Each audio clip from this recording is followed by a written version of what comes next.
आपके अपने channel Pradeep physics planet में। तो आज हम लोग आ चुके हैं आपके क्लास 11th के 11th लेक्चर में। और क्लास 11th में हम लोग पढ़ क्या रहे हैं, तो लॉज ऑफ मोशन पढ़ रहे हैं। और लॉज ऑफ मोशन में हम लोग का जो चल रहा है वो फ्रिक्शन चल रहा है। तो फ्रिक्शन के बेसिस पर अगर मैं बात करूं तो फ्रिक्शन का यह आपका थर्ड लेक्चर है। तो फ्रिक्शन में बच्चों हम लोगों ने कल लिमिटिंग स्टैटिकल फ्रिक्शनल फोर्स पढ़ लिया था, मतलब सीमांत स्थैतिक घर्षण बल का फॉर्मूला देख लिया था। अब वो था क्या बच्चों, जो लोगों को नहीं लर्न है वो देख लीजिए। इसको हम लोग कहते हैं म्यू एस एन।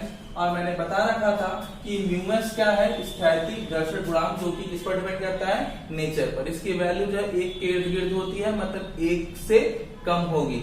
ओके, तो यहाँ पर मैंने बता रखा था कि ये वो राशि है जो मात्रक भी नहीं होता इसका, ये मात्रकहीन है। ये राशि मात्रकहीन होती है तथा विमाहीन होती है। ये बात आप हमेशा नोट करके रखिएगा। मतलब इसमें हम लोग कोई मात्रक नहीं रखते हैं कि किस मेजरमेंट में किया जाए। और ये अविलंब प्रतिक्रिया है। तो जहां पे आपने लिखा होगा, मैं बता दूं कि अगर जमीन पर रखा है, क्षैतिज रखा है, तो n इक्वल टू कुछ और नहीं mg ही हो जाएगी अगर क्षैतिज तल पर रखा है तो। अब आज हम लोग इससे रिलेटेड एग्जांपल्स पर फोकस करेंगे। ओके,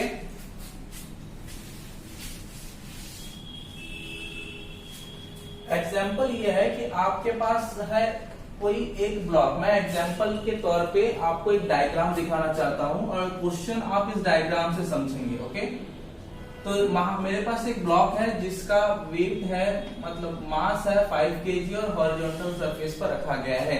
ओके, यहाँ पर आपके गुटके और सरफेस के बीच में जो घर्षण गुणांक दिया हुआ है, म्यू की वैल्यू वो 0.6 दिया हुआ है। यहाँ पे आपको ये बताना है कि अगर g की वैल्यू, यदि m की वैल्यू, मतलब 5 kg का कोई ब्लॉक है जो कि 0.6, मतलब ब्लॉक और सरफेस के बीच 0.6 घर्षण गुणांक के तल पर रखा हुआ है, तथा g की वैल्यू जो है वो है आपका 9.8 या फिर आप 10 ले लीजिए, 10 मीटर पर सेकेंड स्क्वायर। आप जो दिया होगा वही लेंगे। तब सीमांत स्थैतिक घर्षण बल की गणना करनी है। तब सीमांत स्थैतिक घर्षण बल की गणना करनी है। तो सीमांत स्थैतिक घर्षण बल कैसे निकालेंगे, तो फॉर्मूला आपको लर्न है। क्या होता है फॉर्मूला निकालने के लिए, हम लोग पिछली बार देखे थे कि एफएस को हम लोग म्यू एस एन लिखते थे। यहाँ पर नीचे की ओर क्या लगेगा, डब्ल्यू, और ऊपर की ओर क्या लगेगा आपका एन। डब्ल्यू इज इक्वल टू कुछ और नहीं mg ही होता है। ओके, तो यहां से आपने एफएस इज इक्वल टू लिख दिया म्यू एस 0.6, या फिर म्यू एस को म्यू एस लिखिए, इसको mg लिख दीजिए। अब इसकी वैल्यू 0.6 और n के जगह पे रख दीजिएगा 5, इसके जगह पे 10, मल्टीप्लाई कर लीजिए, ये हो जाएगा 6 और 30 न्यूटन का फोर्स लगेगा। इसका मतलब ये है कि इस पर मैक्सिमम 30 न्यूटन का फोर्स लगेगा। मतलब अगर आप इसको चलाना चाहेंगे तो आप इसे 30 से ज्यादा फोर्स अप्लाई करके ही चला सकते हैं। ओके, अगला क्वेश्चन है कि मेरे पास कोई एक गाड़ी है, ठीक है, मान लीजिए कार्ट है, और इस कार्ट पर कोई जो फिलहाल के लिए ब्लॉक रखी गई है। ठीक, ये ब्लॉक रख दी गई है और ये ब्लॉक, इसका वेट है 5 kg। वही अगेन, अब मैं बात करूं कि ये जो गाड़ी है आपकी, वो फिलहाल के लिए किसी निश्चित त्वरण से चल रही है। और ये जो निश्चित त्वरण है वो है आपका 2 मीटर पर सेकेंड स्क्वायर के त्वरण से आगे भाग रही है ये जो आपकी गाड़ी है इस दिशा में। अब आपको बताना ये है कि अगर सरफेस और ब्लॉक के बीच में, मतलब गुटके और सरफेस के बीच में घर्षण गुणांक 0.6 है, तो ये बताना है कि इस पर लिमिटिंग स्टैटिकल फ्रिक्शनल फोर्स कितना होगा, किस पर, ब्लॉक पर। एफएस निकालना है पहला, और ये बताना है कि अगर इसी त्वरण से ये चलता रहा, मतलब आपका कार्ट, गाड़ी इसी त्वरण से चलती रही, तो क्या गुटका पीछे गिरेगा? ऐसा होता है ना, जब चीजें आगे जाती है तो चीजें पीछे की ओर झटका खाती हैं। तो क्या ये पीछे की ओर गिर सकता है? तो आपको पूछना है कि क्या गुटका पीछे गिरेगा या हटेगा? तो ये है आपका क्वेश्चन। ओके, क्वेश्चन को डील करना है। क्वेश्चन कैसे डील करेंगे आइए चेक करते हैं। तो सबसे पहले तो हमारा काम ये होगा कि हम इस पर निकालेंगे एफएस की वैल्यू। तो इस पर ऊर्ध्वाधर नीचे की ओर तो आपको पता है डब्ल्यू जो कि इसका भार है नीचे की ओर लगेगा। तो सीमांत स्थैतिक घर्षण बल के लिए जी की वैल्यू इसमें दे रखी है। जी की वैल्यू जो है आप ले लीजिएगा 10 मीटर पर सेकंड स्क्वायर। अगर 9.8 रहा होता तो 9.8 ही रखते हैं, अपने मन से नहीं रखिएगा। यहां पे आपको सीमांत स्थैतिक घर्षण बल निकालना है। तो इसके लिए आपके पास फॉर्मूला F म्यू एस भी लिख सकते हैं। म्यू को म्यू लिखिए और इसको mg लिखिए क्योंकि ये क्षैतिज तल पर ही है। Okay fine. अब यहाँ पर क्या करना है, ऊपर की ओर इसका नॉर्मल लगेगा n जो कि आप निकाल सकते हैं। तो यहाँ पर आप म्यू को 0.6, m के जगह पे क्या लिखिएगा, m के जगह पे आप लिख सकते हैं आप 5 और g के जगह पे 10 और ये मल्टीप्लाई कर दीजिएगा तो ये आ जाएगा आपका 5 × 10 30 और आप फिलहाल इसको लिख सकते हैं 5 6 30 न्यूटन। ओके, तो ये है मैक्सिमम स्टैटिक फ्रिक्शनल फोर्स जो पिछली बार भी आपने निकाला है। यहां से अगर मैं आपसे ये पूछूं कि क्या ब्लॉक पीछे हटेगा, तो ब्लॉक को पीछे हटने के लिए जरूरी है कि इस पर जो लगने वाला बल होगा जो आसपास के रिलेटिवली कणों से लगता है, तो ऐसे केस में इस पर कितना लगेगा। तो ये है इस पर लगने वाला पीछे की ओर बल। तो ब्लॉक पर या गुटके पर बल, गुटके पर बल, तो गुटके पर बल निकालते हैं आप F = ma से। तो m की वैल्यू 5 और a की वैल्यू उतना ही त्वरण इस पर काम करेगा, तो 10 न्यूटन का।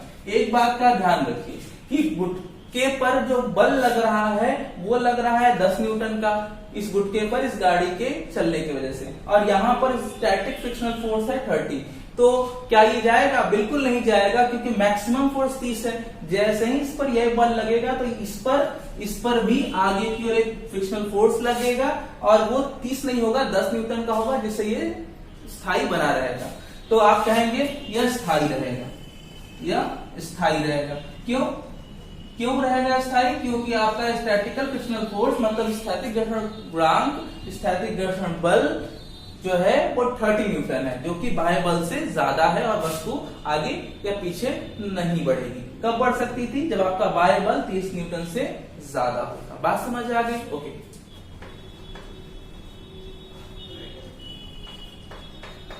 गतिक घर्षण बल, गतिक घर्षण बल ध्यान दीजिएगा बच्चों, मतलब काइनेटिक फ्रिक्शनल फोर्स।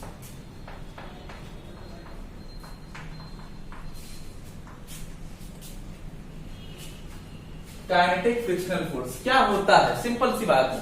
अब तक वस्तु चल नहीं रही थी, लेकिन ऐसा नहीं है कि वस्तु चलती है तो उस पर घर्षण बल नहीं लगता। अगर वस्तु चल देगी तो भी तो वस्तु रुकती है। क्यों, क्योंकि अगर मान लीजिए आपकी कोई टायर है और टायर रबर का टायर है या फिर किसी भी तरह का टायर चलता है, तो चलते चलते चलते उसकी गति जो है धीरे धीरे होती जाएगी, मंदित होती जाएगी और एक टाइम पे रुक जाती है। उसका रीजन ये है कि उसके और संपर्क तल के बीच में एक फ्रिक्शनल फोर्स काम करता है। तो कोई भी वस्तु अगर गति में है तो ऐसा नहीं गति करती जाती है, उसके और संपर्क तल के बीच में कुछ फैक्टर ऐसा है जो उसकी गति को मंदित करता है, और उस फैक्टर को हम लोग कहते हैं गतिक घर्षण बल। मतलब किसी गतिमान वस्तु की गति का विरोध करने के लिए जो घर्षण बल कार्य करता है उसे हम गतिक घर्षण बल कहते हैं। ओके, किसी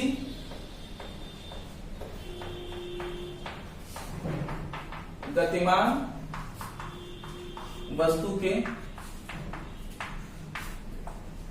गति का विरोध करने के लिए जो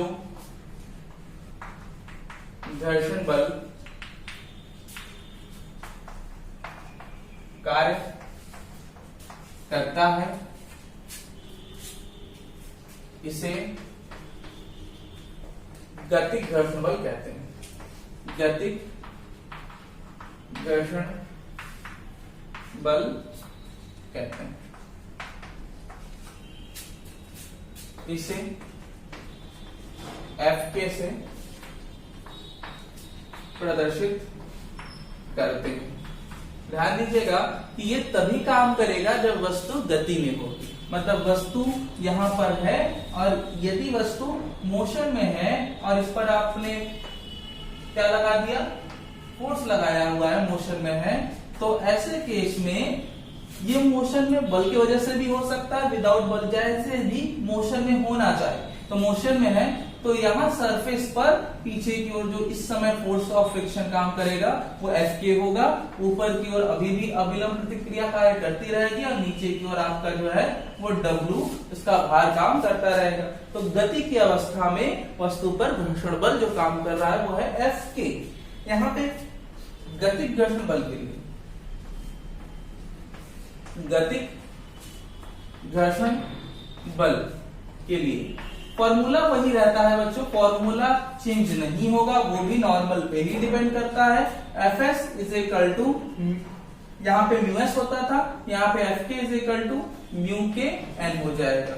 याद रखना है यहाँ पर n वही है, n अगर क्षैतिज तल पर है तो mg ही होगा, मतलब अविलंब प्रतिक्रिया है, अविलंब प्रतिक्रिया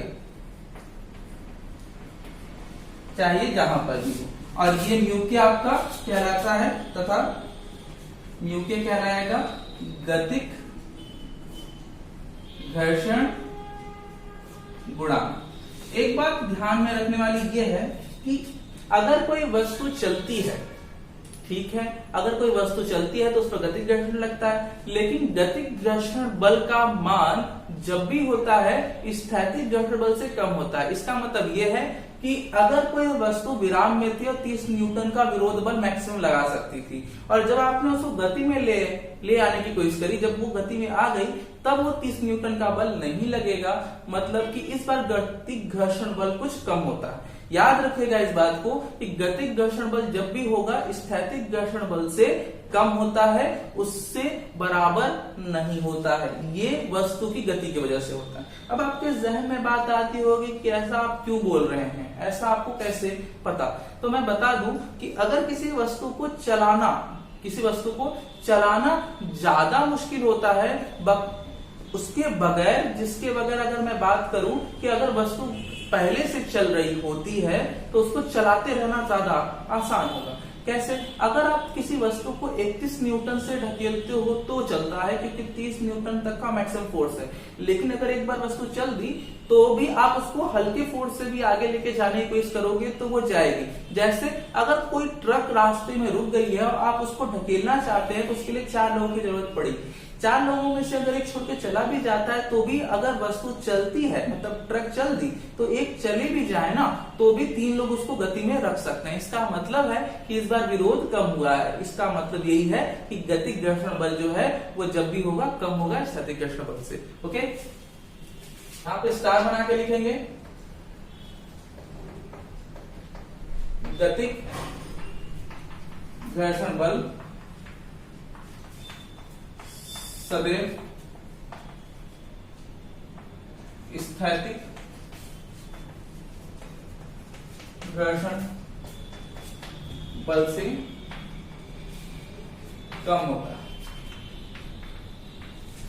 ठीक है, कम होता है, मतलब Fx हमेशा बड़ा होगा। ठीक है, इससे बड़ा होगा, Fk से बड़ा होगा। यहां से हम ये कह सकते हैं कि इसको म्यूएस लिख सकते हैं और इसको n लिख सकते हैं क्षैतिज तल पे, और इसको म्यू के लिख सकते हैं और इसको लिख सकते हैं n। n कैंसिल हो जाएगा बच्चों, और यहां से लिखा जा सकता है कि म्यूएस की वैल्यू म्यू के से अधिक होगी। ये बात भी आपके जहन में फिक्स हो जानी चाहिए, मतलब स्थैतिक घर्षण गुणांक गतिक घर्षण गुणांक से क्या होगी, अधिक होगी। एक बात और ध्यान देने वाली यहां पर यह है कि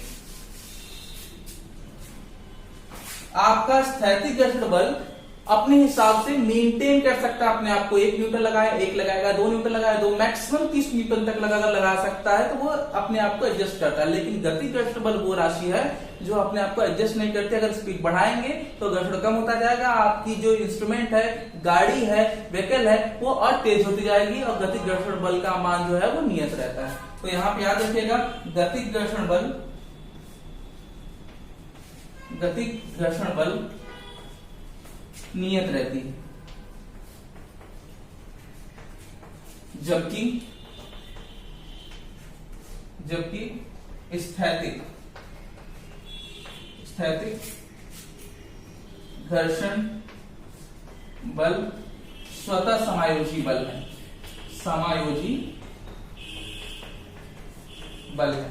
मतलब अपने हिसाब से ये अपने आप को एडजस्ट कर सकती थी, लेकिन ये नहीं कर सकती। अगर मैं इसका ग्राफ यहाँ पे प्लॉट करने की कोशिश करूं तो ये है आपका घर्षण बल, ये है फ्रिक्शन, ठीक है, और ये है बच्चों आपका बाह्य बल जो कि आप लगाते हो, ठीक है, फोर्स। अब स्टार्टिंग में आप बल बढ़ाते गए, फ्रिक्शन बढ़ता गया, बल बढ़ाते गया, मैक्सिमम कहां तक लगेगा, एक लिमिट तक लगेगा, उसका नाम रखा गया था लिमिटिंग स्टैटिकल फ्रिक्शनल फोर्स।